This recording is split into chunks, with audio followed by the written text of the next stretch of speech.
അപ്പോൾ നമ്മൾ HSA physical സയൻസിൻ്റെ ഫസ്റ്റ് ക്ലാസ്സിലേക്ക് കിടക്കുകയാണ്. മൊഡ്യൂൾ 3 എന്നാണ് നമ്മൾ തുടങ്ങുന്നത്.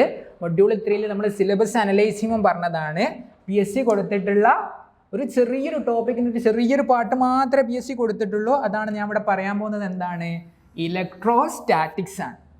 ഈ ഇലക്ട്രോസ്റ്റാറ്റിക്സ് നമ്മൾ എന്താക്കാണ് 1 by 1 ആയിട്ട് കീറി മുറിച്ച് എന്താക്കാണ് പഠിക്കാൻ പോവാണ് അല്ലേ. മൊഡ്യൂൾ 3 ആകെ നമുക്ക് എത്ര മാർക്ക് കിട്ടുള്ളൂ? 10 മാർക്കേ കിട്ടുള്ളൂ. അതിൽ ചെറിയൊരു ടോപ്പിക്ക് എന്ത് പറഞ്ഞിട്ടുള്ളൂ? ഇലക്ട്രോസ്റ്റാറ്റിക്സ് പറഞ്ഞിട്ടുള്ളൂ. ചിലപ്പോൾ ഇലക്ട്രോസ്റ്റാറ്റിക്സിന് ഒരു 2 ക്വസ്റ്റ്യൻ ചോദിക്കാം, നമുക്ക് ഉറപ്പില്ല. ചിലപ്പോൾ ഇലക്ട്രോസ്റ്റാറ്റിക്സിന് എത്ര ക്വസ്റ്റ്യൻ വരാം? 3 ക്വസ്റ്റ്യൻ വരാം. അതിൽ കൂടുതൽ വരാൻ ചാൻസ് ഇല്ല. ആ എത്ര മാർക്കിനാണോ ചോദിക്കുന്നത് ആ മാർക്കിൻ്റെ ക്വസ്റ്റ്യൻസ് നമുക്ക് എന്താക്കണം? ഇവിടെ കിട്ടിയേ മതിയാവും. ശ്രദ്ധിക്കണേ. Module 3 total 10 മാർക്കാണുള്ളത്. ഇലക്ട്രോസ്റ്റാറ്റിക്സിന് എത്ര മാർക്ക് വരുമോ അത്രയും മാർക്ക് നമുക്ക് കിട്ടണം. ചിലപ്പോൾ ഇലക്ട്രോസ്റ്റാറ്റിക്സിന് ഒറ്റ ക്വസ്റ്റ്യന് വരാതിരിക്കാം. എന്നാലും നമുക്ക് പഠിച്ചേ മതിയാവുള്ളൂ. നമ്മളൊരു കംഫർട്ടിന്, നമ്മളൊരു ഫീലിങ്സിന് വേണ്ടിയിട്ട് ഞാൻ ഫുൾ സിലബസ് കവർ ചെയ്ത് എനിക്ക് 50-ൽ 80 കിട്ടുമെന്ന് പറയുകയാണെങ്കിൽ എന്താക്കണം? നമ്മൾ ഇലക്ട്രോസ്റ്റാറ്റിക്സ് പഠിച്ചേ മതിയാവും. ഓക്കെ, അങ്ങനെയാണെങ്കിൽ നമ്മൾ ഫസ്റ്റ് ഇലക്ട്രോസ്റ്റാറ്റിക്സ് എന്ന് കേൾക്കുമ്പോൾ നമുക്ക് വേണ്ടത് എന്താ? ഇലക്ട്രോസ്റ്റാറ്റിക്സ് എന്ന് കേൾക്കുമ്പോൾ നമ്മൾ ഓർമ്മയിൽ വരേണ്ടത് ചാർജാണ് അല്ലേ. അവിടെ ചാർജിൻ്റെ പ്രോപ്പർട്ടി അല്ലെങ്കിൽ ചാർജിൻ്റെ മോഷൻസ് അല്ലേ. ചാർജ് മൂവ് ചെയ്യുമ്പോൾ എന്താ സംഭവിക്കുന്നത്? അല്ലെങ്കിൽ മൂവിൻ്റെ ചാർജസിനെയാണ് നമ്മൾ കറണ്ട് എന്ന് വിളിക്കുക. നമ്മൾ ഡീറ്റെയിൽഡ് ആയിട്ട് പറയും. Different types of charges, charge configuration, അങ്ങനെയുള്ള കാര്യങ്ങളൊക്കെ ഡീറ്റെയിൽഡ് ആയിട്ട് പഠിക്കണം. ഫസ്റ്റ് ഓഫ് ഓൾ ഒരാൾ നമ്മളോട് ചോദിക്കുകയാണ് എന്താണ് ചാർജ്, എന്താണ് ഇലക്ട്രിക് ചാർജ് എന്ന് ചോദിച്ചാൽ നമ്മൾ എന്താ പറഞ്ഞു കൊടുക്കുക അല്ലേ. ഇലക്ട്രിക് ചാർജ് എന്ന് വെച്ചാൽ നമ്മൾ സിമ്പിളായിട്ട് പറയുന്നത് ഇൻട്രിൻസിക് പ്രോപ്പർട്ടി ലൈക്ക് മാസാണ്. മക്കളെ വേറൊരു കാര്യമുണ്ട്. നമ്മൾ HSന്റെ എക്സാമിൻ്റെ ക്വസ്റ്റ്യൻ പേപ്പറിൽ ലാംഗ്വേജ് മലയാളമാണ്. ഓക്കെ, മലയാളത്തിലാണ് ക്വസ്റ്റ്യൻസ് ഉണ്ടാവുക. ടേംസ് ഒക്കെ ഇംഗ്ലീഷിലാണ്. ബട്ട് എന്താണ് ക്വസ്റ്റ്യൻസ് എന്തിലാണ് ഉണ്ടാവുക? മലയാളം ലാംഗ്വേജിലാണ് ഉണ്ടാവും. അപ്പം നമ്മൾ ഇംഗ്ലീഷ് പ്ലസ് മലയാളം എന്നുള്ള രീതിയിലാണ് ക്ലാസ് മുന്നോട്ടേക്ക് കൊണ്ടുപോകുന്നത്. അപ്പോൾ നമുക്ക് വേണ്ട ടേംസ് ഒക്കെ ഒന്ന് നോക്കി വെക്കണം. ആ ടേംസ് അതേപോലെ ഇംഗ്ലീഷിലും മലയാളം ലാംഗ്വേജ് കൊടുക്കുന്നത് മാത്രമേ ഉള്ളൂ. അതിന് തർജ്ജമ ചെയ്തിട്ടൊന്നും കൊടുക്കൂല. അപ്പോൾ സിമ്പിളായിട്ട് എന്താക്കാം, നമ്മൾ ഇംഗ്ലീഷിൽ തന്നെ ക്ലാസ് മുന്നോട്ടേക്ക് കൊണ്ടുപോകാം. നിങ്ങൾ BSc ഫിസിക്സും BSc കെമിസ്ട്രിയും ഒക്കെ ഇംഗ്ലീഷിലാണ് പഠിച്ചത്. അപ്പോൾ എന്താക്കാം, ആ രീതിയിൽ തന്നെയാണ് നമ്മൾ ക്ലാസ് മുന്നോട്ടേക്ക് കൊണ്ടുപോകുന്നത്. ബട്ട് നിങ്ങൾ അറിഞ്ഞിരിക്കണം HSന്റെ ക്വസ്റ്റ്യൻ പേപ്പർ ഏത് മീഡിയത്തിലാണ് ഉണ്ടാവുക? മലയാളം മീഡിയത്തിലാണ് ഉണ്ടാവുക അല്ലേ. അപ്പോൾ സിമ്പിളായിട്ട് നോക്കിയേ, ചാർജസിനെ വലിയ ഡിഫൈൻ ചെയ്യുന്നത് എന്താണ്? ഇൻട്രിൻസിക് പ്രോപ്പർട്ടി ലൈക്ക് മാസ് ആണ് അല്ലേ. അപ്പോൾ ഇതിൻ്റെ മീനിങ് ഇത്രയേ ഉള്ളൂ. മാസ് ഉണ്ടോ അവിടെ എന്തുണ്ടാവും? ചാർജ് ഉണ്ടാവും അല്ലേ. ഈ ബോഡിക്ക് മാസ് ഉണ്ടെങ്കിൽ അതിന് എന്തുണ്ട്? ചാർജ് ഉണ്ട് എന്നാണ് അർത്ഥം അല്ലേ. ഞാനിപ്പോൾ ഒരു മെറ്റാലിക് കോയിൽ എടുക്കുകയാണ്. സപ്പോസ് ഒരു മെറ്റാലിക് കോയിൽ എടുക്കുകയാണെങ്കിൽ, ഇങ്ങനത്തെ ഒരു കോയിൽ എടുക്കുകയാണെങ്കിൽ ഇതിന് മാസ് ഉണ്ട്. മാസ് ഉണ്ടെങ്കിൽ അവിടെ എന്തുണ്ടാവും? ചാർജ് ഉണ്ടാവും. അതാണ് ഇവിടെ പറയുന്നത് ഇൻട്രിൻസിക് പ്രോപ്പർട്ടി ലൈക്ക് എന്താണ്? മാസാണ്. ആ ടേമേ ഇവിടെ വേണ്ടു. ചാർജ് ചിലപ്പോൾ ചാർജും മാസും എന്താണ്? ഇൻട്രിൻസിക് പ്രോപ്പർട്ടിയാണ്. ഇതാണ് നമുക്ക് എക്സാമിന് വേണ്ടത്. ഈ ടേം വെച്ചിട്ടാണ് HSA ചോദിക്കുള്ളൂ. വേറൊന്നും ഇവിടെ ചോദിക്കാനില്ല. ഓക്കെ, ഇനി ഡിഫറെൻറ്റ് ടൈപ്സ് ഓഫ് ചാർജസ് ഒക്കെ നിങ്ങൾ കേട്ടിട്ടുണ്ടാവും. പോസിറ്റീവ് ചാർജ് ഉണ്ട്, നെഗറ്റീവ് ചാർജ് ഉണ്ട്, അതേപോലെ എന്തുണ്ട്? ന്യൂട്രൽ ബോഡി ഉണ്ട്. എന്തുണ്ട്? ന്യൂട്രൽ ബോഡി അല്ലേ. ന്യൂട്രൽ ഗിയർ എന്നൊക്കെ നമ്മൾ കേട്ടിട്ടുണ്ട്. ന്യൂട്രൽ ബോഡി എന്ന് വെച്ചാൽ എന്താണ്? പോസിറ്റീവ് അല്ല, എന്തുമല്ല, നെഗറ്റീവ് അല്ല. ഓക്കെ, പോസിറ്റീവ് ചാർജ് ഉണ്ട്, നെഗറ്റീവ് ചാർജ് ഉണ്ട്, അതേപോലെ എന്തുണ്ട്? ന്യൂട്രൽ ബോഡി നമുക്ക് പഠിക്കണം. ഓക്കെ, ഇവിടെ നിങ്ങൾ ഓർമ്മിച്ചേക്കേണ്ട എന്താണ്? ചാർജ് എന്ന് വെച്ചാൽ എവിടെയും ചാർജ് ഉണ്ട്. ഇൻട്രിൻസിക് പ്രോപ്പർട്ടി ലൈക്ക് എന്താണ്? മാസാണ്. മാസ് ഉണ്ടോ? ചാർജ് ഉണ്ടോ? ഓക്കെ അല്ലേ. അങ്ങനെയാണെങ്കിൽ അല്ലേ, charge is the property associated with matter due to which it produces and experience electrical and magnetic effect. അതും ഇമ്പോർട്ടൻ്റ് ആണ് അല്ലേ. അതും ചിലപ്പോൾ നമുക്ക് PSC ചോദിക്കുന്ന ക്വസ്റ്റ്യൻ ആയിട്ട് നമുക്ക് നോക്കാം. ഓക്കെ, നമുക്ക് മഞ്ഞ എടുക്കാം അല്ലേ. Charge is the property associated with matter due to which it produces and experiences electrical and magnetic effect. എന്താ ഈ പറഞ്ഞതെന്ന് തോന്നുന്നുണ്ടോ അല്ലേ. ചാർജ് എന്ന് വെച്ചാൽ charge electrical and magnetic effect produce ചെയ്യുന്നതാണ് പറയുന്നത്. എന്താണ് ഇതിൻ്റെ മീനിങ്? നോക്കി, ഇവിടെ 2-3 പോയിന്റ് കൊടുത്തിട്ട് charge at rest produces only എന്താ? Electric field. നോക്കണേ, റെസ്റ്റിലൊരു ചാർജ് ഇവിടെ ഉണ്ട് അല്ലേ. ഇതിൻ്റെ ചാർജ് Q ആണ്. ഇതിൻ്റെ ചാർജ് Q ആണ്. ശ്രദ്ധിക്കണേ, ഈ ചാർജ് ഇവിടുന്ന് മൂവ് ചെയ്യുന്നില്ല. റെസ്റ്റിലാണെങ്കിൽ അതിന് അറൗണ്ട് ആയിട്ട് എന്ത് മാത്രമേ ക്രിയേറ്റ് ചെയ്യപ്പെടുള്ളൂ? ഇലക്ട്രിക് ഫീൽഡ് മാത്രമേ ക്രിയേറ്റ് ചെയ്യപ്പെടുള്ളൂ. ഇലക്ട്രിക് ഫീൽഡും നിങ്ങൾ എന്തും പഠിച്ചിട്ടുണ്ട്, മാഗ്നറ്റിക് ഫീൽഡും നമ്മൾ കേട്ടിട്ടുണ്ട് അല്ലേ. ഇലക്ട്രിക് ഫീൽഡും ഉണ്ട്, അതേപോലെ എന്തുണ്ട്, മാഗ്നറ്റിക് ഫീൽഡും ഉണ്ട്. അപ്പോൾ റെസ്റ്റിലാണെങ്കിൽ അതിന് അറൗണ്ട് ആയിട്ട് എന്ത് മാത്രമേ ഉണ്ടാവൂ, ഇലക്ട്രിക് ഫീൽഡ് മാത്രമേ ഉണ്ടാവൂ. ഞാൻ ശ്രദ്ധിക്കണേ, ചാർജ് എന്താണ്, യൂണിഫോം മോഷനിൽ പോവാണ്, ഒരേ സ്പീഡിൽ എന്താണ് നമ്മൾ ചാർജ് ഇങ്ങനെ ചലിച്ചുകൊണ്ടിരിക്കുകയാണ്. അതാണ് എന്ത്, ഇലക്ട്രിക് കറണ്ട് അല്ലേ. ചാർജ് ഡ്രിഫ്റ്റ് വെലോസിറ്റിയിൽ മൂവ് ചെയ്യുകയാണെങ്കിൽ അതിനെയാണ് നമ്മൾ എന്ത് വിളിക്കുക, ഇലക്ട്രിക് കറണ്ട് എന്ന് വിളിക്കുക. അപ്പോൾ ചാർജിങ് മോഷൻ എന്ത് വേണം, യൂണിഫോം മോഷൻ വേണം. ചാർജിങ് മോഷൻ എന്നല്ല എന്താണ് വേണ്ടത്, യൂണിഫോം മോഷൻ എന്ന് വേണം. Charging uniform motion. Charging uniform motion produces both electric and എന്താണ്, മാഗ്നറ്റിക് ഫീൽഡ്. ചാർജ് യൂണിഫോം മോഷനിൽ മൂവ് ചെയ്യുന്നുണ്ടെങ്കിൽ അവിടെ എന്തൊക്കെയുണ്ട്, ഇലക്ട്രിക് ഫീൽഡും ഉണ്ട്, എന്തുകൊണ്ടാ, മാഗ്നറ്റിക് ഫീൽഡും ഉണ്ട്. സിമ്പിളായിട്ട് നമുക്ക് പറയാം, electric current producers both electric field and എന്താണ്, മാഗ്നറ്റിക് ഫീൽഡ് അല്ലെ. ചാർജിങ് യൂണിഫോം മോഷൻ എന്ന് വെച്ചാൽ എന്താ, ഇലക്ട്രിക് കറണ്ടാ. അപ്പൊ ഇലക്ട്രിക് കറണ്ടിന് അറൗണ്ട് ആയിട്ട് ഒരു വയറിലൂടെ ഇലക്ട്രിക് കറണ്ട് പോകുന്നുണ്ടെങ്കിൽ അതിന് അറൗണ്ട് ആയിട്ട് ഇലക്ട്രിക് ഫീൽഡ് ഉണ്ടാവും, എന്തുണ്ടാവും, മാഗ്നറ്റിക് ഫീൽഡും ഉണ്ടാവും. അതാണ് രണ്ടാമത്തെ പറഞ്ഞത്. ഓക്കെ, ഇനി മൂന്നാമത്തെ പോയിന്റ് നോക്കിയേ, accelerated charge produces both electric field and magnetic field and also എന്താണ്, radiates energy. And also radiates energy. സിമ്പിളായിട്ട് പറയാം, ആക്സിലറേറ്റഡ് ചാർജാണ്. ചാർജ് പാർട്ടിക്കിൾ ഇങ്ങനെ ആക്സിലറേറ്റ് ചെയ്തുകൊണ്ടിരിക്കുകയാണ്, ഓരോ സെക്കൻഡിലും സ്പീഡ് ഇങ്ങനെ മാറിക്കൊണ്ടിരിക്കുക. അങ്ങനെയാണെങ്കിൽ അതിന് അറൗണ്ട് ആയിട്ട് ഇലക്ട്രിക് ഫീൽഡ്, മാഗ്നറ്റിക് ഫീൽഡ്, കൂടാതെ ആരുണ്ട്, ഇലക്ട്രോ മാഗ്നറ്റിക് വേവ് ഉണ്ട്. റേഡിയേഷൻ എനർജി എന്ന് വെച്ചാൽ എന്താ, EM വേവ് ആണ്, ഇലക്ട്രോ മാഗ്നറ്റിക് വേവ്സ്. അപ്പം ഇവിടെ നിങ്ങൾ ഓർമ്മിച്ചേക്കേണ്ട മൂന്ന് പോയിന്റ് എന്താണ്, റെസ്റ്റിൽ ഉണ്ടാകുമ്പോൾ എന്താണ് പ്രൊഡ്യൂസ് ചെയ്യുക, യൂണിഫോം മോഷനിലാണ് എന്തൊക്കെയാ, ഇലക്ട്രിക് ഫീൽഡും മാഗ്നറ്റിക് ഫീൽഡും.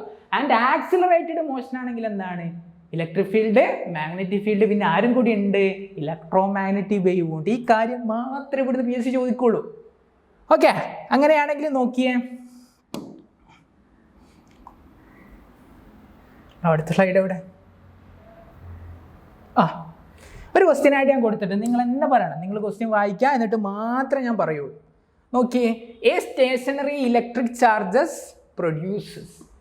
ചാർജ് എന്താണ്, സ്റ്റേഷനറി എന്ന് വെച്ചാൽ എന്താടാ, റെസ്റ്റിലാണ്. ഒരു ചാർജ് ഇവിടെ റെസ്റ്റിൽ നിൽക്കുകയാണെങ്കിൽ അതിന് അറൗണ്ട് ആയിട്ട് എന്ത് മാത്രമേ ഉണ്ടാവും എന്നാണ് ചോദിക്കുന്നത്. നോക്കിയേ, only electric field, only magnetic field, both electric and magnetic field, neither electric nor magnetic field. അത് കണ്ടാൽ നിങ്ങൾക്ക് അറിയാൻ പറ്റും എന്താണ്, ഓൺലി ഇലക്ട്രിക് ഫീൽഡാണ്.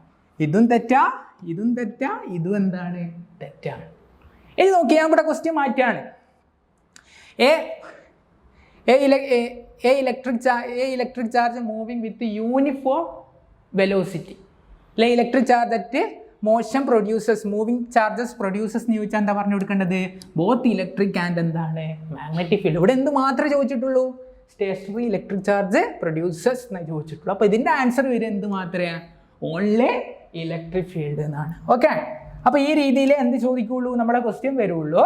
അടുത്ത ക്വസ്റ്റ്യനും കൂടി നമുക്കൊന്ന് നോക്കാം അല്ലേ. ഇതേ ക്വസ്റ്റ്യൻ, ഞാൻ പറഞ്ഞ ക്വസ്റ്റ്യൻ വീണ്ടും ഇവിടെ കൊടുത്തിട്ടുണ്ട്.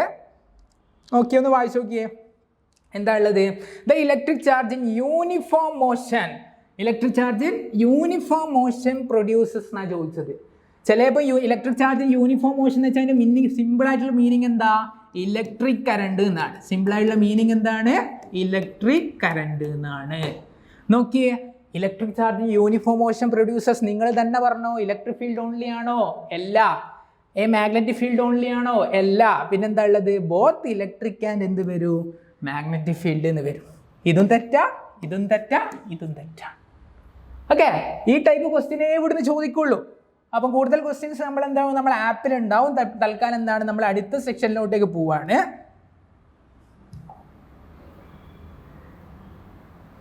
ഓക്കെ, അപ്പോൾ നമ്മൾ എന്താക്കണം, ചാർജിനെ പറ്റി കൂടുതലായുള്ള കുറച്ചും കൂടി കാര്യങ്ങൾ നമുക്ക് എന്താക്കണം, പറഞ്ഞേ മതിയാവും അല്ലേ. ഇവിടെ നോക്കിയേ, SI യൂണിറ്റ് ഓഫ് മെഷർമെൻറ്റ് അല്ലേ.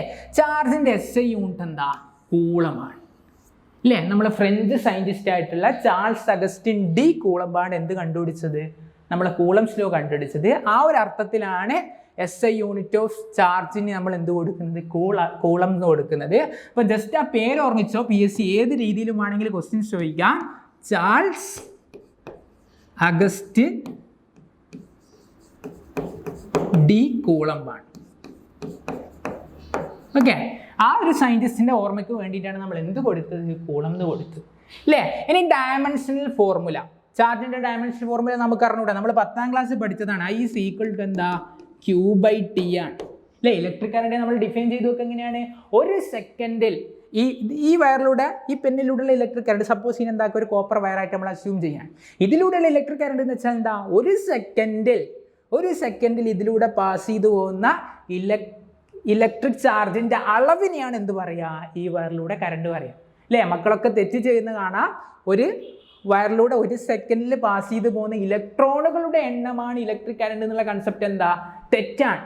ഒരു വയറിലൂടെ ഒരു സെക്കൻഡിൽ പാസ് ചെയ്ത് പോകുന്ന ഇലക്ട്രിക് ചാർജസിൻ്റെ അളവിനെയാണ്, എമൗണ്ട് ഓഫ് ഇലക്ട്രിക് ചാർജസിനെയാണ് നമ്മൾ എന്ത് വിളിക്കുക? ഇലക്ട്രിക് കറണ്ട് എന്ന്. ഒരു സെക്കൻഡിൽ പോകുന്നത്. അതുകൊണ്ടാണ് I = നമ്മൾ എന്ത് ചെയ്യുന്നത്? Q/T എന്ന് എഴുതുന്നത്, അല്ലേ? ഞാൻ പറയാണ് ഈ വയറിലൂടെ ഒരു സെക്കൻഡിൽ, ശ്രദ്ധിക്കണേ, ഒരു സെക്കൻഡിൽ ഈ വയറിലൂടെ നോക്കിയേ, ഈ വയറിലൂടെ AB എന്നുള്ള വയറിലൂടെ നോക്കണേ, ഒരു സെക്കൻഡിൽ ഞാൻ പറയാണ് 5 ഇലക്ട്രോൺ കടന്നു പോകുന്നുണ്ട്. എന്ത് കടന്നു പോകുന്നുണ്ട്? 5 ഇലക്ട്രോൺ കടന്നു പോകുന്നുണ്ടെങ്കിൽ ഇവിടുത്തെ കറണ്ട് എത്രയാണ് ചോദ്യം? ഒന്നുമില്ല. അപ്പോൾ ഇവിടെ സിമ്പിളായിട്ട് 5 ആംപിയർ എന്ന് എഴുതാൻ പാടില്ല. 5 ഇലക്ട്രോണാണ്. ഇലക്ട്രോണുകളുടെ എണ്ണയല്ല ചോദിച്ചത്. അപ്പോൾ 5 × ഒരു ഇലക്ട്രോണിൻ്റെ ചാർജ് എത്രയാ? 1.6 × 10⁻⁻90 ആണ്. കറണ്ട് ചോദിച്ചുകൊണ്ട് നമ്മൾ എന്ത് ചെയ്യണം? ആംപിയർ ആണ് യൂണിറ്റ് വരിക. ഓക്കെ, അപ്പോൾ സിമ്പിളായിട്ട് നമ്മൾ പറയാം, ഒരു സെക്കൻഡിൽ ഒരു വയറിലൂടെ ഫ്ലോ ചെയ്യുന്ന ചാർജസിൻ്റെ അളവിനെയാണ് എന്ത് വിളിക്കുക? ഇലക്ട്രിക് കറണ്ട് എന്ന് വിളിക്കുക.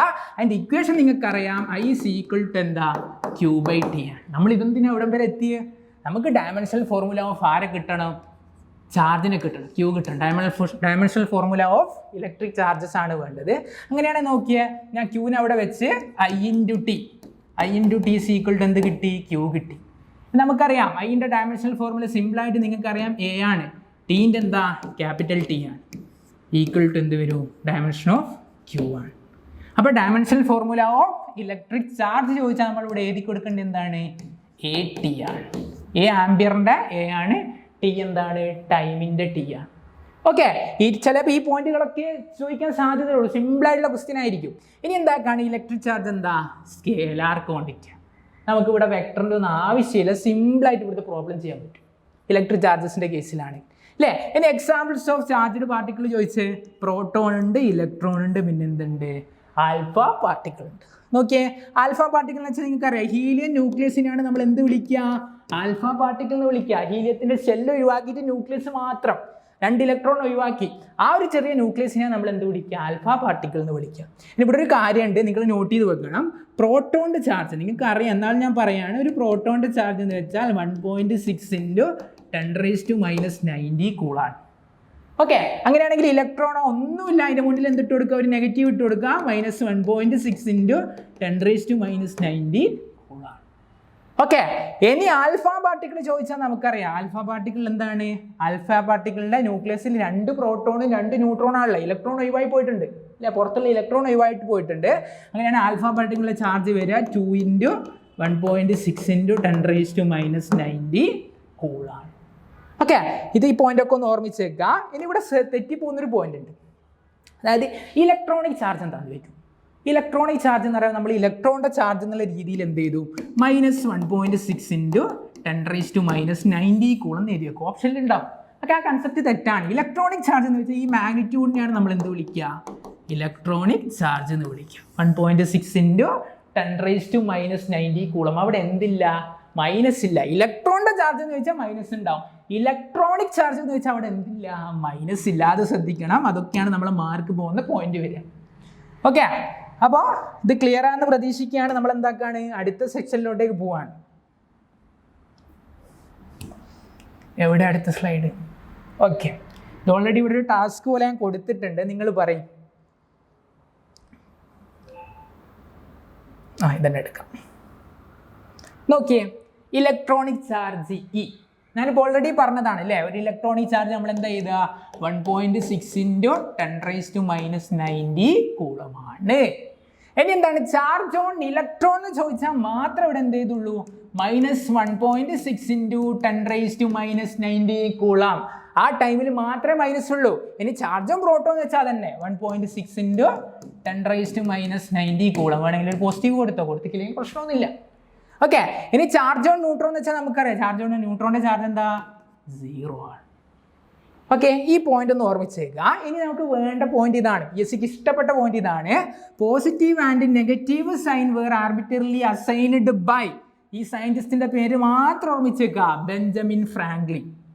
ഓക്കെ, പോസിറ്റീവും നെഗറ്റീവും എന്നുള്ള സൈൻ ആദ്യമായിട്ട് ഇൻട്രൊഡ്യൂസ് ചെയ്താരാ? ബെഞ്ചമിൻ ഫ്രാങ്ക്ലിൻ ആണ്. ഇങ്ങനത്തെ പോയിന്റ് മാത്രമേ ചോദിക്കൂ, നമ്മൾ പ്രതീക്ഷിക്കാത്ത ഏരിയ എന്നാണ് ക്വസ്റ്റ്യൻ വരിക. അപ്പോൾ ഓർമ്മിച്ചേക്കണ ആരാണ്? ബെഞ്ചമിൻ ലൂയിസ് അല്ല, ബെഞ്ചമിൻ ആരാണ്? ഫ്രാങ്ക്ലിൻ ആണ്. ഓക്കെ, ബെഞ്ചമിൻ ലൂയിസ് എന്നൊക്കെ നിങ്ങൾ കേട്ടിട്ടുണ്ടാവും. അപ്പോൾ ബെഞ്ചമിൻ ഫ്രാങ്ക്ലിൻ ആണ് എന്ത് കൊണ്ടുവന്നത്? പോസിറ്റീവ് ആൻഡ് നെഗറ്റീവ് എന്നുള്ള സൈൻ ആദ്യമായിട്ട് ഇൻട്രൊഡ്യൂസ് ചെയ്തത് ബെഞ്ചമിൻ ഫ്രാങ്ക്ലിൻ ആണ്. ഓക്കെ, ഇനി ടൈപ്സ് ഓഫ് ചാർജസ്, ഇതാണ് നമുക്ക് പറയാനുള്ളത്. ടൈപ്സ് ഓഫ് ചാർജസ് നോക്കിയേ അല്ലേ, നമ്മൾ ഓൾറെഡി പറഞ്ഞിട്ടുണ്ട് ചാർജസ് എന്തുണ്ട്? 3 ടൈപ്പ് ഉണ്ട്. ഇത് ക്വസ്റ്റ്യൻ ഇങ്ങനെ വരുന്നത് ഞാൻ പറഞ്ഞുതരാം. 3 ടൈപ്പ് ചാർജ് ഉണ്ട്. പോസിറ്റീവ് ചാർജ് ഉണ്ട്, നെഗറ്റീവ് ചാർജ് ഉണ്ട്, ന്യൂട്രൽ അല്ലെങ്കിൽ എന്ത് കൊടുക്കുക? 0 എന്ന് കൊടുക്കുക, അല്ലെങ്കിൽ എന്ത് കൊടുത്ത്? ന്യൂട്രൽ എന്ന് കൊടുക്കുക. ഓക്കെ, ശ്രദ്ധിക്കണേ. പോസിറ്റീവ് ചാർജ് എന്ന് പറയാം, ഞാനിപ്പോൾ ഒരു ആറ്റം എടുക്കുകയാണ്. ഇതിൻ്റെ സെൻറ്ററിൽ ഞാൻ പറയാണ്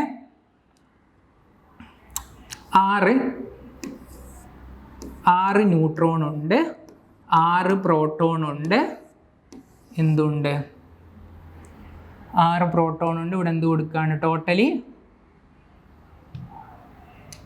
ശ്രദ്ധിക്കുക, പോസിറ്റീവ് ഉണ്ട്, നെഗറ്റീവ് ഉണ്ട്, പിന്നെ എന്തുണ്ട്? 0 അല്ലെങ്കിൽ എന്താണ്? ന്യൂട്രലാണ്.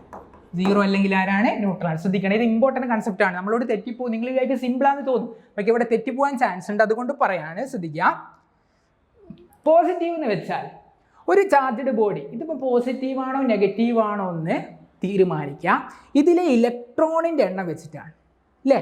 ഇലക്ട്രോണിൻ്റെ എണ്ണം പ്രോട്ടോണിൻ്റെ എണ്ണമായിട്ട് കമ്പയർ ചെയ്യുമ്പോൾ കുറവാണെങ്കിൽ അതെന്താണ്? പോസിറ്റീവ് ചാർജാണ്. സപ്പോസ് നോക്കിയാൽ ഞാൻ പറയുകയാണ്, എൻ്റെ അടുത്തൊരു ബോഡി ഉണ്ട്. ഈ ബോഡിയിൽ 5 പ്രോട്ടോൺ ഉണ്ട്, 4 ഇലക്ട്രോൺ ഉണ്ട്, അല്ലേ?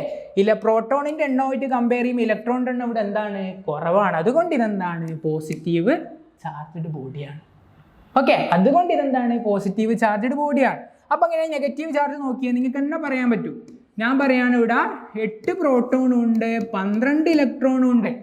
8 പ്രോട്ടോൺ ഉണ്ട്, 12 ഇലക്ട്രോൺ ഉണ്ട്. നോക്കിയേ, പ്രോട്ടോണിൻ്റെ എണ്ണമായിട്ട് കമ്പയർ ചെയ്യുമ്പോൾ ഇലക്ട്രോണിൻ്റെ എണ്ണം എന്താ? കൂടുതലാണെങ്കിൽ എന്തായിരിക്കും? നെഗറ്റീവ് ചാർജ് ആയിരിക്കും. അപ്പോൾ നിങ്ങൾക്ക് സ്വാഭാവികമായിട്ട് സംശയം ഉണ്ടാവും, സാർ ഇതിങ്ങനെ പറഞ്ഞൂടെ, ഇലക്ട്രോണിൻ്റെ എണ്ണമായിട്ട് കമ്പയർ ചെയ്യുമ്പോൾ പ്രോട്ടോണിൻ്റെ എണ്ണം കുറവ് എന്ന് പറഞ്ഞാൽ ശരിയല്ലേ എന്ന് പറയും. അങ്ങനെ നമ്മൾ ഫിസിക്സ് പറയൂല, അല്ലേ? പ്രോട്ടോൺ നമുക്ക് മൂവ് ചെയ്യാൻ പറ്റൂല, എന്താണ്? മാസീവാണ്, അല്ലേ? നമുക്കറിയാം, അല്ലേ? ഒരു പ്രോട്ടോണിൻ്റെ mass of proton is equal to 1840 mass of എന്താണ്? ഇലക്ട്രോണാണ്. 1840 ഇലക്ട്രോണിൻ്റെ മാസ് കമ്പൈൻ ചെയ്താലാണ് എന്ത് കിട്ടുക? ഒരു പ്രോട്ടോണിന് തുല്യമായിട്ട് മാറുക. അത്ര ഹെവിയാണ് ആര്? പ്രോട്ടോൺ. ആരുമായിട്ട് കമ്പയർ ചെയ്യുമ്പോൾ? ഇലക്ട്രോണായിട്ട് കമ്പയർ ചെയ്യും. അപ്പോൾ നമ്മളെപ്പോൾ കമ്പാരിസൺ എന്ത് വെച്ചാൽ പറയുന്നത്? ഇലക്ട്രോൺ വെച്ചാണ് പറയുന്നത്. അപ്പോൾ നെഗറ്റീവ് ചാർജ്ഡ് ബോഡി സ്റ്റേറ്റ്മെൻറ്റിൽ ഉണ്ടാവും, ഇഫ് എ ബോഡി സെറ്റ്, ഒരു ബോഡി നെഗറ്റീവ് ചാർജായിട്ട് ചാർജ്ഡ് എന്ന് പറയുന്നത് ഏത് കേസിലാണെന്ന് ചോദിക്കും, ഓപ്ഷൻ ഉണ്ടാവും. ഇലക്ട്രോണിൻ്റെ എണ്ണമായിട്ട് കമ്പയർ ചെയ്യുമ്പോൾ പ്രോട്ടോണിൻ്റെ എണ്ണം കുറവ് എന്ന് പറയും. അതെന്താണ്? തെറ്റാണ്. നമ്മളെപ്പോൾ കമ്പാരിസൺ എന്ത് വെച്ചാൽ പറയേണ്ടത്? ഇലക്ട്രോണാണ് വെച്ച്. ഇലക്ട്രോൺ കൂടുതൽ, ഇലക്ട്രോൺ കുറവ്, അത് വെച്ചേ കമ്പാരിസൺ പറയുള്ളൂ. അപ്പോൾ ഇവിടെ നമ്മൾ പ്രതീക്ഷിക്കുന്നത്, നമ്മൾ ഇനി ഇവിടുത്തെ ആൻസർ എന്താ? പ്രോട്ടോണിൻ്റെ എണ്ണമായിട്ട് കമ്പയർ ചെയ്യുമ്പോൾ ഇലക്ട്രോണിൻ്റെ എണ്ണം എന്താ? കൂടുതൽ. അങ്ങനെയാണെങ്കിൽ നെഗറ്റീവാണ്. ഇലക്ട്രോണിൻ്റെ എണ്ണം കുറവാണെങ്കിൽ എന്താണ്? പോസിറ്റീവാണ്. അപ്പോൾ ഇലക്ട്രോൺ കൂടുതൽ കുറവ്, ആ രീതിയിൽ മാത്രമേ എന്ത് പറയുള്ളൂ? ചാർജ്ഡ് ബോഡീനെ പറ്റി പറയുള്ളൂ. പ്രോട്ടോൺ വെച്ച് പറഞ്ഞാലോ തെറ്റാണ്. ഓക്കെ, അപ്പോൾ നമ്മൾ പോസിറ്റീവ് ചാർജും നെഗറ്റീവ് ചാർജും ഓൾറെഡി പറഞ്ഞു കഴിഞ്ഞാൽ അവസാനം എന്താ? 0 ചാർജ് അല്ലെങ്കിൽ എന്താടാ? ന്യൂട്രൽ ബോഡിയാണ്. ഒന്നുമില്ല, ഒരൊബ്ജക്റ്റിലെ പ്രോട്ടോണിലെ, ഒരു ബോഡിയിലെ പ്രോട്ടോണിൻ്റെയും ഇലക്ട്രോണിൻ്റെയും എണ്ണം സെയിം ആണെങ്കിൽ അതിനെ നമ്മൾ എന്ത് വിളിക്കുക? ന്യൂട്രൽ ബോഡി എന്ന് വിളിക്കുക. അല്ലെങ്കിൽ സിമ്പിളായിട്ട് എന്ത് പറയും? അതിൻ്റെ ചാർജ് 0 എന്ന് പറയും. സപ്പോസ് ഈ പേനയുടെ ചാർജ് ഞാൻ 0 എന്ന് പറയുകയാണെങ്കിൽ എന്താണ്? ഇതിലെ ന്യൂട്രോണിൻ്റെ എണ്ണവും ഇതിലെ ഇലക്ട്രോണിൻ്റെ എണ്ണവും ഇതിലെ പ്രോട്ടോണിൻ്റെ എണ്ണം എന്തായിരിക്കണടാ? സെയിം ആയിരിക്കണം.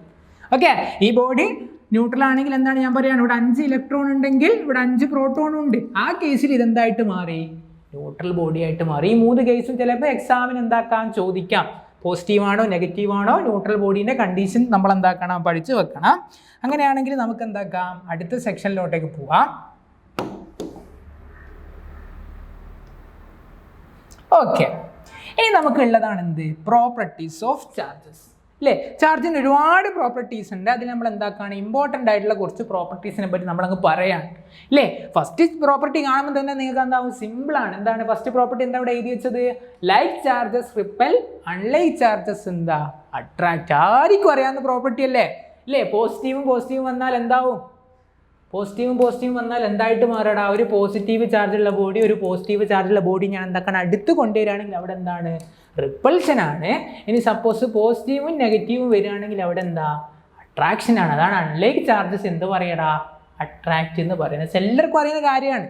ഓക്കെ, അപ്പോൾ അതൊക്കെ നമുക്ക് എന്താക്കാം? സ്റ്റേറ്റ്മെൻറ്റ്സ് അല്ല, അതായത് ഇലക്ട്രിക് ചാർജസിൻ്റെ പ്രോപ്പർട്ടി അല്ലാത്തത് സ്റ്റേറ്റ്മെൻറ്റ് ടൈപ്പ് ക്വസ്റ്റ്യൻസ് നമുക്ക് പ്രതീക്ഷിക്കാം. അതിലൊക്കെ വരാൻ പറ്റുന്ന ഒരു സ്റ്റേറ്റ്മെൻ്റ് ആണ് എന്ത്? ഈ ഫസ്റ്റ് പറഞ്ഞത്. ഇനി രണ്ടാമത്തെ സ്റ്റേറ്റ്മെന്റ് നോക്കിയേ.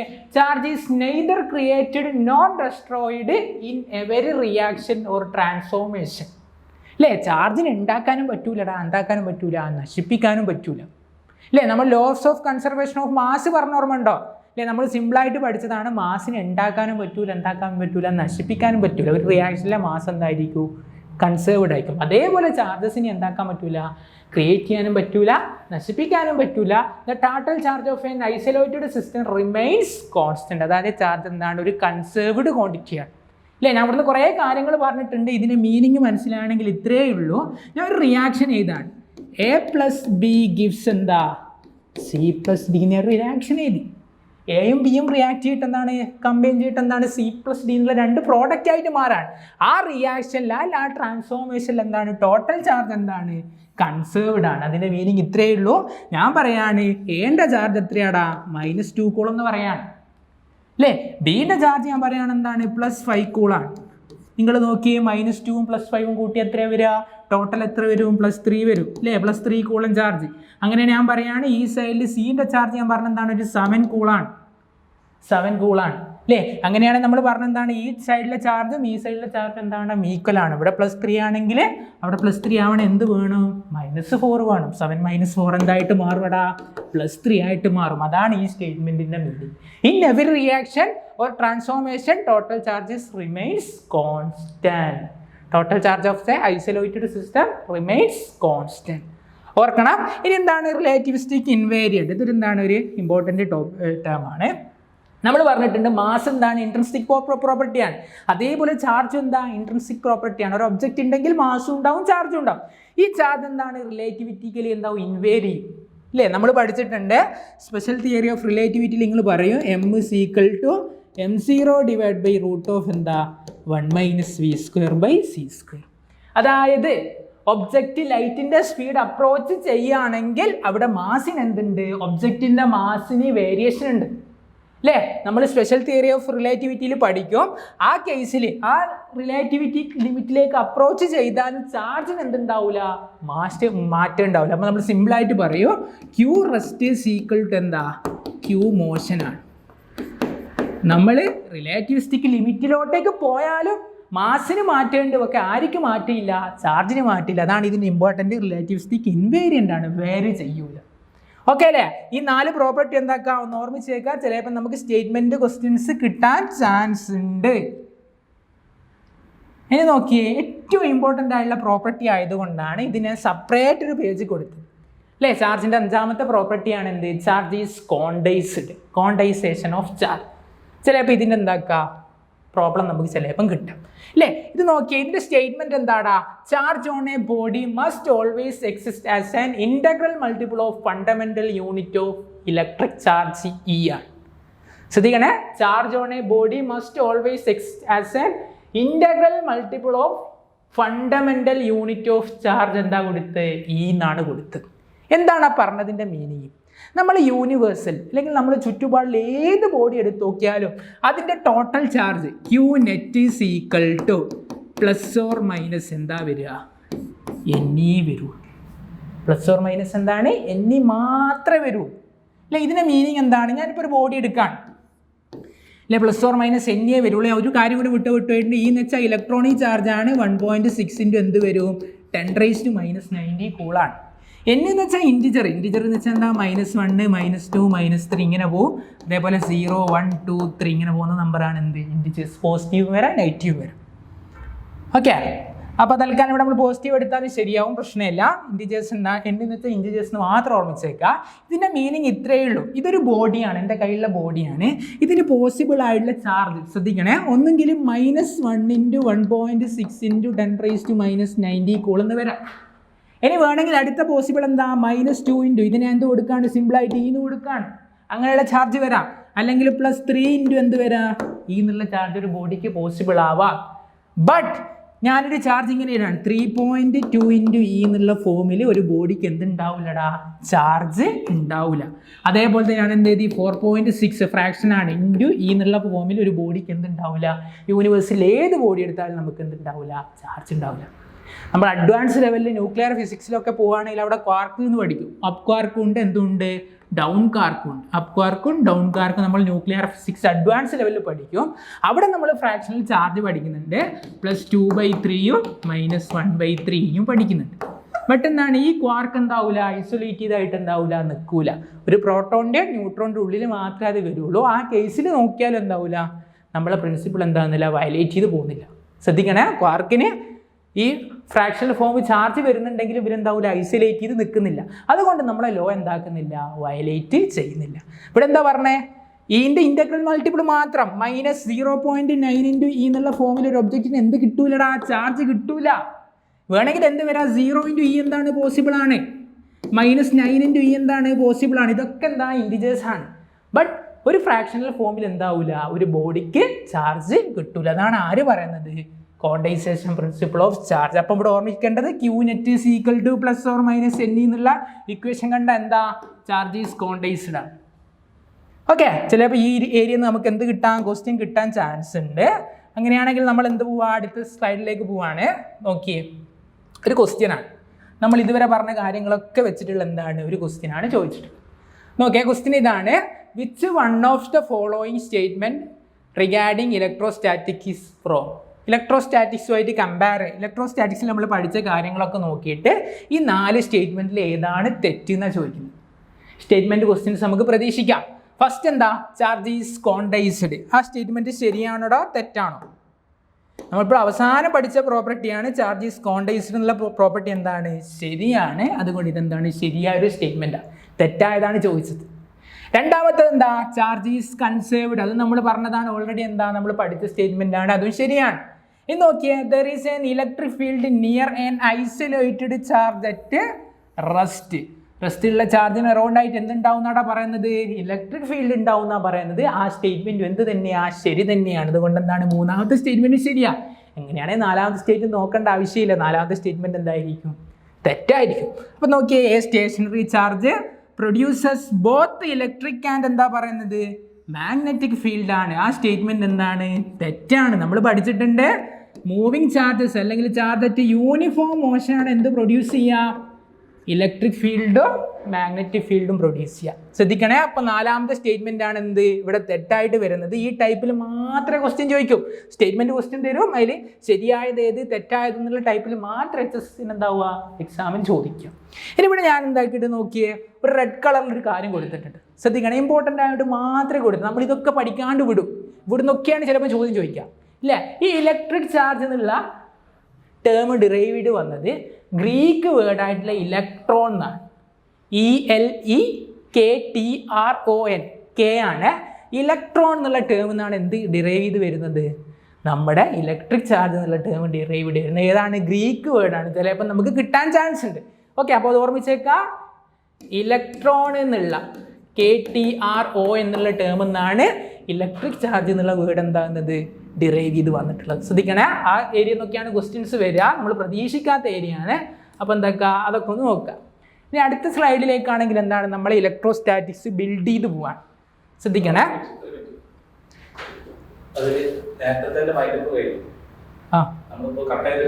അതിന് വേണ്ട പോയി. ഇത് ഒരു പുതിയ ഏരിയ ആണ്. ഇത് ഒന്നായിട്ട് കൊടുക്കുന്നത്. അതൊരു ഏരിയ, ചെറിയൊരു ക്വസ്റ്റ്യൻസ് ഒക്കെ കഴിഞ്ഞ് ഇവിടെ നിന്ന് തുടങ്ങി. പുതിയ വീട് കൂളംസ് ലോ.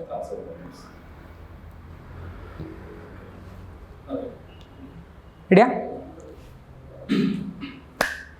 ഓക്കെ, അപ്പോൾ നമ്മുടെ ഇലക്ട്രോസ്റ്റാറ്റിക്സിലെ ഒരു പുതിയ വീഡിയോ ആയിട്ടാണ് വരുന്നത്. ഇലക്ട്രോസ്റ്റാറ്റിക്സ് ബിൽഡ് ചെയ്ത് പോകുന്നത്. നമ്മൾ ഇനി എല്ലാ കാര്യങ്ങളും എന്താണ് ഈ കൂളംസ് ലോ നിങ്ങൾക്കൊക്കെ അറിയാൻ പറ്റും, പ്ലസ് ടു നമ്മൾ പഠിച്ചതാണ്. ആ കൂളംസ് ലോ വെച്ചിട്ടാണ് ഇലക്ട്രോസ്റ്റാറ്റിക്സ് എന്താണെന്ന് ബിൽഡ് ചെയ്ത് പോകുന്നത്. അതുമായിട്ട് റിലേറ്റ് ഉള്ള പ്രോബ്ലംസ് ഒക്കെ എക്സാമിന് നമുക്ക് പ്രതീക്ഷിക്കാം. ആ കൂളംസ് ലോനെ പറ്റി എന്താണ് നമ്മൾ ഡീറ്റെയിൽഡ് ആയിട്ട് പറയാൻ പോവാണ്. ശ്രദ്ധിക്കണേ. കൂളംസ് ലോയുടെ ഡെഫിനിഷൻ ഒന്ന് നോക്കിയേ. കൂളംസ് ലോ എന്താ പറയുന്നത്? According to the law, magnitude of electrostatic force acting between 2 point charges, acting between 2 point charges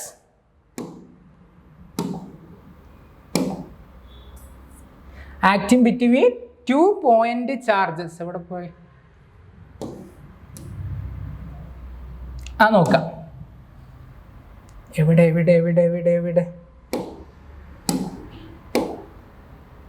നോക്കിയേ.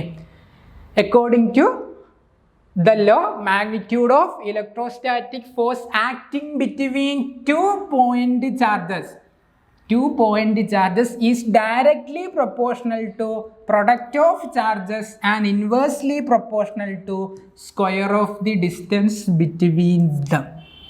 ഞാൻ സിമ്പിളായിട്ട് ഒരു ഡെഫിനിഷൻ മാത്രമേ പറഞ്ഞിട്ടുണ്ടാവും, നിങ്ങൾക്കൊന്നും മനസ്സിലായിട്ടുണ്ടാവില്ല. ചില ആൾക്ക് മനസ്സിലായിട്ടുണ്ടാവും. അപ്പോൾ ഇവിടെ അണ്ടർലൈൻ ചെയ്ത ഓരോരോ പോയിന്റിനും അതിൻ്റെതായ ഇമ്പോർട്ടൻസ് ഉണ്ട്. അതുകൊണ്ട് മാത്രമേ ആ 2 point ചാർജസ് ഞാൻ എന്താക്കിയത് അണ്ടർലൈൻ ചെയ്ത് വെച്ചത്. ശ്രദ്ധിക്കണേ. അപ്പോൾ നമ്മുടെ കൂളംസ് ലോ ഇത്രയേ പറയുന്നുള്ളൂ. നമ്മുടെ കയ്യിൽ 2 point ചാർജസ് ഉണ്ട്, Q1 Q2. ശ്രദ്ധിക്കണേ, Q1 Q2 എന്നുള്ള 2 point ചാർജസ് ആണ്. അത് തമ്മിലുള്ള സെപ്പറേഷൻ എന്ത് കൊടുക്കാടാ? R എന്ന് കൊടുക്കുകയാണ്. നോക്കണേ, 2 point ചാർജസ് എന്നാണ് പറഞ്ഞത്. പോയിന്റ് ചാർജസ് എന്ന് വെച്ചാൽ ഈ കോമ ഡോട്ട് എന്നുള്ള മീനിങ് ഒന്നുമില്ല. പോയിന്റ് ചാർജസ് എന്ന് വെച്ചാൽ ഒരു സ്ഫിയർ ആവാം, അത്യാവശ്യം നമ്മളെ ഷോർട്ട് പുട്ടിൻ്റെ പോലത്തെ ഒരു ബോളൊക്കെയാണ്. ഓക്കെ, പോയിന്റ് ചാർജസ് എന്ന് വിളിക്കാനുള്ള കണ്ടീഷൻ ഈ R എന്നുള്ള ഡിസ്റ്റൻസുമായിട്ട് കമ്പയർ ചെയ്യുമ്പോൾ നമ്മൾ ചാർജഡ് ബോഡീൻ്റെ സൈസ് എന്തായിരിക്കണം? വളരെ കുറവായിരിക്കണം. ഡിസ്റ്റൻസുമായിട്ട് കമ്പയർ ചെയ്യുമ്പോൾ ചാർജഡ് ബോഡീൻ്റെ സൈസ് കുറവ്. അത് മാത്രമേ എന്തിൻ്റെ മീനിങ് ഉള്ളൂ? പോയിന്റ് ചാർജസ് എന്നുള്ള മീനിങ് ഉള്ളൂ. നമ്മളെ പറ്റിക്കാൻ വേണ്ടിയിട്ട് ചിലപ്പോൾ എന്തുണ്ടാവില്ല? 2 point ചാർജസ് എന്നുള്ള ഡെഫിനിഷനിൽ ഉണ്ടാവില്ല. 2 point ചാർജസ് എന്ന് വന്നാൽ മാത്രമേ എന്ത് ശരിയാവുള്ളൂ? നമ്മുടെ കൂളംസ് ലോ ശരിയാവുള്ളൂ. Okay, between 2 point charges is directly proportional to product of charges ആണ്. അല്ലേ? Q1 Q2 ഇവിടെ വരികയാണെങ്കിൽ ഒന്നുകിൽ അട്രാക്ഷൻ ഉണ്ടാവാം, അല്ലെങ്കിൽ എന്തുണ്ടാവാം? റിപ്പൾഷൻ ഉണ്ടാവാം. ആ ഉണ്ടാവുന്ന ഫോഴ്സിൻ്റെ മാഗ്നിറ്റ്യൂഡ് F ഡയറക്ട്ലി പ്രൊപ്പോർഷണൽ എന്താ? Q1 Q2 ആണ്. F directly proportional to Q1 Q2 ആണ്. ഇനി രണ്ടാമത് പറഞ്ഞ കാര്യം എന്താണ്? ഇത് ഇൻവേഴ്സ് സ്ക്വയറിൽ എന്താണെന്നുണ്ട്? ഒബേ ചെയ്യുന്നുണ്ടടാ, അല്ലേ? Square of the distance between them ആണ്. ഈ 2 കാര്യങ്ങളും നമ്മൾ കമ്പൈൻ ചെയ്ത് എഴുതുകയാണെങ്കിൽ F directly proportional to Q1 Q2 by എന്താ? R square. ഇതാണ് നമ്മൾ എന്ത്? Coulomb's law. അപ്പോൾ എന്താക്കും? നമ്മൾ ഈ പ്രൊപ്പോർഷണാലിറ്റി മാറ്റി നമ്മൾ 10ാം ക്ലാസ്സിലേ ചെയ്ത സാധനമാണ്. എന്ത് കൊടുക്കും? ഒരു K കൊടുക്കും. Q1 Q2 ബൈ എന്താ? R square. ഇതിനെയാണ് നമ്മൾ എന്ത് വിളിക്കുന്നത്? കൂളംസ് ലോ എന്ന് വിളിക്കുന്നത്. അല്ലേ? According to the law, magnitude of electric force acting between 2 point charges is directly proportional to product of charges and inversely proportional to എന്താണ്? Square of the distance between them. സിമ്പിളായിട്ട് പറഞ്ഞാൽ inverse സ്ക്വയറിൽ എന്താണെന്നുണ്ട്? Obey ചെയ്യുന്നുണ്ട്. അപ്പോൾ നമ്മൾ സിമ്പിളായിട്ട് എന്ത് ഓർമ്മിച്ചേക്കുക? അതിൻ്റെ equation ഓർമ്മിച്ചേക്കുക. F is equal to എന്താണ്? Q1 Q2 ബൈ എന്താ? R square. അല്ലേ? ഞാൻ പറഞ്ഞിട്ടുണ്ട് F is equal to എന്താണ്? Q1. ഓക്കെ, നമ്മൾ F is equal to proportionality constant കൊടുത്താൽ K into Q1 Q2 by എന്താ? R സ്ക്വയർ ആണ്. ഓക്കെ, ഈ ആ പ്രൊപ്പോർഷണാലിറ്റി കോൺസ്റ്റന്റിനെ പറ്റി പറയുന്നു. അല്ലേ? പ്രൊപ്പോർഷണാലിറ്റി കോൺസ്റ്റന്റ് എന്ന് വെച്ചാൽ നമ്മൾ സിമ്പിളായിട്ട് ആ കേനെ ഡിഫൈൻ ചെയ്യുന്നത് K is equal to എന്താണ്? 1/4πε ആണ്. ചില ടെക്സ്റ്റ് ബുക്കിൽ എന്ത് കാണാം? എപ്സിലോൺ 0 എന്ന് കാണാം. ജനറലായിട്ട് നമ്മൾ എന്ത് ഡിഫൈൻ ചെയ്യും? 1/4πε എന്ന് ഡിഫൈൻ ചെയ്യും. അല്ലേ? ആ എപ്സിലോണെ നമ്മളിങ്ങനെ എഴുതാം. 1/4πε0 എപ്സിലോൺ R ആണ്. എപ്സിലോൺ 0 എപ്സിലോൺ R ആണ്. അങ്ങനെയാണെങ്കിൽ കൂളംസ് ലോ നമുക്ക് മാറ്റി എഴുതാൻ പറ്റും. 1/4πε0 epsilon R Q1 Q2 by എന്താണ്? R സ്ക്വയർ ആണ്. അപ്പോൾ നിങ്ങൾ പറയും, സാറേ നിങ്ങൾ ഈ എപ്സിലോൺ R കണ്ടിട്ടില്ല, എപ്സിലോൺ 0 മാത്രമേ കണ്ടിട്ടുള്ളൂ. എപ്സിലോൺ 0 ഏത് കേസിൽ മാത്രമേ വരുള്ളൂ? നമ്മളെ എയർ അല്ലെങ്കിൽ വാക്യത്തിൻ്റെ കേസിൽ മാത്രമേ വരുള്ളൂ. അവിടെ എപ്സിലോൺ Rൻ്റെ വാല്യൂ എത്രയാടാ? 1 ആണ്. എയർ മീഡിയത്തിൽ എപ്സിലോൺ Rൻ്റെ വാല്യൂ 1 ആണ്. 2 കാര്യങ്ങളും നിങ്ങൾ പഠിച്ചു വെക്കണം. നമ്മളെ കണ്ടക്ടേഴ്സ് ഇല്ലേ, അതിൻ്റെ കേസിൽ എപ്സിലോൺ Rൻ്റെ വാല്യൂ എന്താ? ഇൻഫിനിറ്റി ആണ്. ഇനി നമ്മുടെ എന്തുണ്ട്, എന്താ പറയുക, വാട്ടർ അല്ലേ. വാട്ടറിൻ്റെ കേസിൽ എപ്സിലോൺ ആറിൻ്റെ വാല്യൂ എത്രയാണ്? 80 ആണ്. ഈ 3 കാര്യങ്ങൾ നിങ്ങൾ എന്താക്കുക, ഓർമ്മിച്ചേക്കുക. ചിലപ്പം ക്വസ്റ്റ്യൻ ഇതാ ചോദിക്കുക, സിമ്പിളായിട്ടില്ലേ അല്ലേ. റിലേറ്റീവ് പെർമിറ്റിവിറ്റി അല്ലെങ്കിൽ ഇതിൻ്റെ വേറൊരു പേരെന്തുണ്ട്, ഡൈ ഇലക്ട്രിക് കോൺസ്റ്റൻറ്റ് എന്നുണ്ട്. ഡൈ ഇലക്ട്രിക് കോൺസ്റ്റൻറ്റ് എന്നുണ്ട്. ഇതിൻ്റെ എയറിൻ്റെ കേസിൽ അല്ലെങ്കിൽ വാക്യത്തിൻ്റെ കേസിൽ 1 ആണ്. നമ്മുടെ വാട്ടറിൻ്റെ കേസിൽ എത്രയാണ്? 80 ആണ്. കണ്ടക്ടേഴ്സിൻ്റെ കേസിൽ എത്രയാണ്? ഇൻഫിനിറ്റിയാണ്. കണ്ടക്ടേഴ്സിൻ്റെ കേസിൽ ഇൻഫിനിറ്റിയാണ്. ഈ 3 വാല്യൂ നിങ്ങൾ ബൈ ഹാർട്ട് പഠിച്ചേ മതിയാവുള്ളൂ. ജസ്റ്റ് ഓർമ്മിച്ചേക്കാം. ചിലപ്പോൾ കൂളംസ് ലോയുടെ ഡെഫിനിഷൻ ഒന്നും പഠിച്ച് അവിടുന്ന് ക്വസ്റ്റ്യൻ കിട്ടില്ല, ഇവിടെ നിന്നായിരിക്കും ചിലപ്പം ക്വസ്റ്റ്യൻ ചോദിക്കാം. നമുക്ക് എവിടെ എന്താക്കാൻ പറ്റില്ല, ഉറപ്പിക്കാൻ പറ്റില്ല. അങ്ങനെയാണ് PSCൻ്റെ പ്രീവിയസ് ക്വസ്റ്റ്യൻ നമ്മൾ കാണുന്നത്. സിമ്പിളായുള്ള കാര്യത്തിൽ നിന്ന് ക്വസ്റ്റ്യൻ ചോദിക്കും, നമ്മൾ ഒഴിവാക്കി വിടുന്നത്. ഓക്കെ, അപ്പോൾ നമ്മൾ കൂളംസിൽ ജനറലൈസ് ചെയ്ത് പറയുകയാണെങ്കിൽ എന്താ, 1/4πε0 epsilon r Q1 Q2 by എന്താ r² ആണ്. ഈ എപ്സിലോണിന് പറയുന്ന പേരാണ് എന്ത്, പെർമിറ്റിവിറ്റി ഓഫ് മീഡിയം, അല്ലെങ്കിൽ എന്താണ് പെർമിറ്റിവിറ്റി ഓഫ് മീഡിയം എന്ന് പറയും. എപ്സിലോൺ 0നെ വിളിക്കുന്ന പേര് പെർമിറ്റിവിറ്റി ഓഫ് ഫ്രീ സ്പേസ് ആണ്. എപ്സിലോൺ ആറിനെ വിളിക്കുന്ന പേരാണ് എന്ത്, റിലേറ്റീവ് പെർമിറ്റിവിറ്റി. അതിന് വേറെ പേരെന്താടാ, ഡൈ ഇലക്ട്രിക് കോൺസ്റ്റന്റ് ആണ്. അപ്പോൾ ഇതിനെപ്പറ്റി നമുക്ക് കൂടുതൽ പറയണം, അടുത്ത വീഡിയോ പറയാം.